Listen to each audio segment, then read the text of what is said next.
Hello, dear spa owner, and welcome back to the Spa Business Mastery Podcast. My name is Kirsten Foss, in case you haven't been here before. And today is a spa business topic. We alternate between spa business and spa marketing. And when we have spa marketing, you'll notice that my colleague Delia is usually here with us. So let's talk spa business, anything other than marketing, essentially. So I want to talk to you today about 3 things that I wish that I knew before I made the switch from solo to team. That's a huge, huge shift. And it is incredibly stressful if you have not done it before, and if you're not prepared for all those big and little aspects of the recruiting, hiring, training process of having a team, and then just maintaining your team. There's so many aspects in there to keep track of, to make sure that you have very clear goals, that you know what you want. And yet it's a really common situation that I see spa owners making the shift from solo to team, mainly because they are finding that they're turning away a lot of clients because their schedule is fully booked, and they see that there's an opportunity to grow this business, to essentially leverage this business through people and hiring. All right, let's talk about it. Those 3 things that I wish I knew, because man, it was a painful process until I learned what I needed to learn, which is like all life lessons, right? Okay, so the first thing that I wish that I knew before I switched to a team was just how expensive having a team would be. Now, there's this disconnect that I see happening with solos.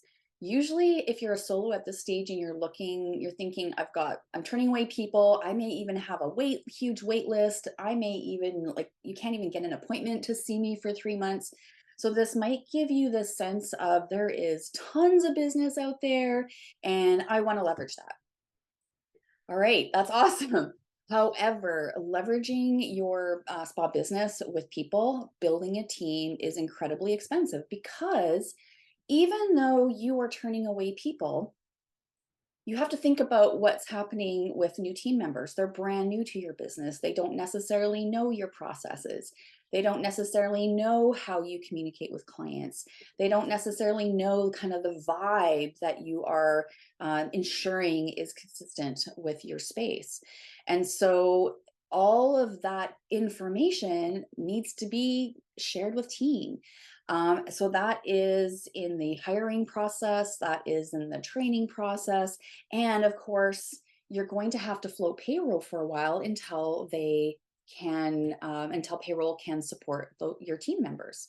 So that means that you need to have some cash put away to help float your cash flow until those team members are able to support themselves with clients coming in. So I know some of you get your knickers in a twist with new staff members, and you feel like it's their responsibility to bring in clients and it's their responsibility, blah, blah, blah. It's not. If you are an employer, it is your responsibility to bring in clients. It is your responsibility to train your team effectively and efficiently so that your existing clients, they're getting the same guest experience. It may be a different person, different personality, but it's similar. And it's this, even if they go to another team member, they're getting the same outcomes and the same experience. So, all of that means that you've got to spend time training and coaching, and floating that payroll until they are able to do it themselves. And that can be extremely stressful to be cash strapped. When I had my spa business and I went from solo to team, this was incredibly painful. It was so stressful. My husband at the time, he's wondering, like, we've just put in a huge amount of money into a new build. Like, where's the money? How are we getting paid? So it directly affected my personal life. It affected my stress level being that cash strapped. And if I'd had a little bit more information about how much this was going to cost me, I might have done some, I probably would have probably not hired so many people at once. And I think the best piece that it would have provided me with is just that soothing knowing that this is normal And this is expected, because when we don't expect it, we get super panicked and we think there's something wrong with us in particular. There's something wrong with the business. No, no, no. You just simply needed some cash to float your team. Having a team is expensive. Okay, number two about that whole I wish I knew before I went from solo to team was I wish I had all of my recruiting, hiring, training, and leadership systems in place before I started recruiting. Now, many of you going from solo to team, you don't have any experience with this. That's totally fine. And so many of you are winging it. And when you keep winging things, with a team, eventually it feels pretty chaotic at some point. The team feels disorganized. They're questioning whether you actually like are do you have what it takes to make this business work? So I did end up putting my systems together, but after I'd hired my team. And so it was a little bit of work to kind of retrain people and basically get the wheels back on the bus. So my tip for this is to basically get that work done beforehand, so you don't have to go back, maybe work with a coach to try to figure out how to fix the team culture because they're all ticked off at you. Maybe you didn't do a great hire because you weren't really clear about your company culture, about what you wanted that to be. So it's always much easier to kind of go into a new phase of our business with structure and with a plan, rather than having to wing it and then try to fix it later. That takes a lot more energy. And finally, the third thing I wish I had known before I started a team was that I needed to step up my leadership in an exponential way. Now, I've always had really good personal leadership ever since I was a little girl. I always kind of just knew what needed to be done and I did it. And that served me really well in my spa business until I had a team. And although you may intuitively know how to work with people, leading a team is a little bit different. Actually, it's a lot different. Then especially even if we were working with colleagues as a team, it's completely different if you step into a leadership role. And if you have stepped into a leadership role before in the past, maybe not in the spa industry, but you went from colleague to leader, you know that there's some sticky points in there. So me acknowledging that my leadership needed to step up, that was a really hard thing for me to acknowledge. Because I'd always prided myself on, having good personal leadership. And so once I kind of got my ego out of the way and realized that, yes, I had been compromising in all sorts of places in my business, that acknowledgement allowed me to move into action rather than sticking my head in the sand about things. So once I made the acknowledgement, I was ready to take action and fix this thing because I realized this is ridiculous. This is something that I can change. My leadership is something I have power over. And so part of the leadership skills was learning how to structure my systems. It was learning about compensation and how to compensate my team without using commission. But a big part of leadership is those soft skills.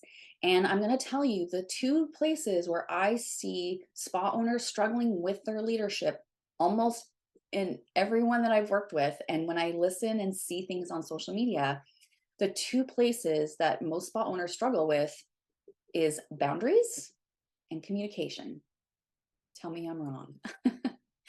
Now, with boundaries, if you struggle with personal boundaries in your personal life, I'm going to guarantee you're going to struggle with boundaries in your business.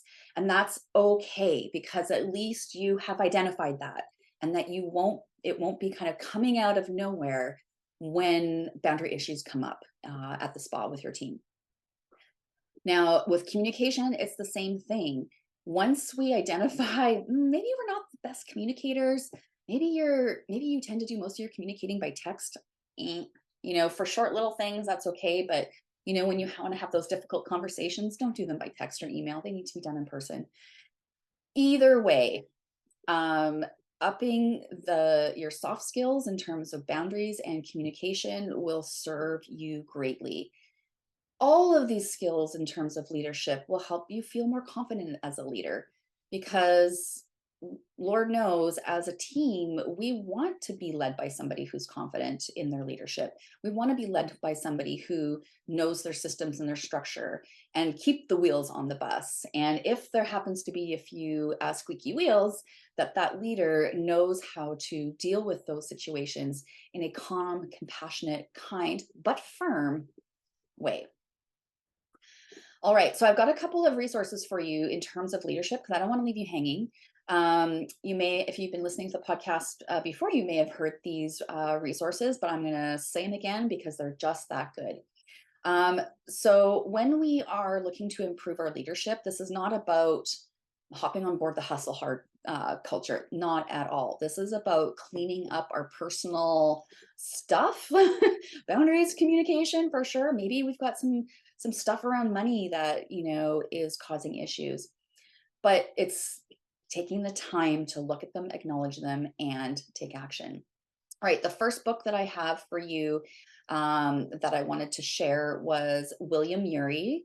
That's the author, and his book is called The Power of a Positive No. Now, this is a fantastic one for communication. It works with team members, it works with husbands, wives, and children. So it's not just about your team, it's about how to have those difficult or awkward conversations in a kind, compassionate, empowering way for both sides, but also holding true to your boundaries. Another book that I feel is really great, particularly for women in business, is Tara Mohr, T-A-R-A, and it's M-H-O-R, I believe. And her book is called Playing Big. So I had to take a quick look at it. Now, it comes a little bit from the corporate perspective, but I loved it as a spa business owner because all of the things that she was talking about, especially things like about the inner critic, we all have that. And she had some really great reframing tactics for that. And the last one I wanted to share with you is, of course, Brene Brown.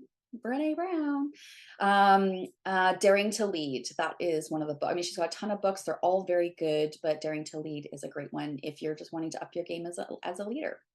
And of course, I always suggest coaching because it definitely helps having that one-on-one time with somebody who's been there, done that, to just help you, give you scripts to use in very specific situations if you need, to help you reframe a situation that you maybe have been frustrated and maybe you're ready to throw in the towel. You don't even know how to do it. Chatting with somebody who's been there before 100% helps. And on that thread, I also do recommend, if you struggle with boundaries and communication in your personal life and you're thinking about building a team, or maybe you already have a team right now and they're driving you crazy, I really recommend looking at therapy, personal therapy, talk therapy. As spa owners, we kind of interface with business and our personal lives all the time. We cannot separate them. So if you're struggling with anything in your business that's affecting your personal life, counseling is always a great option.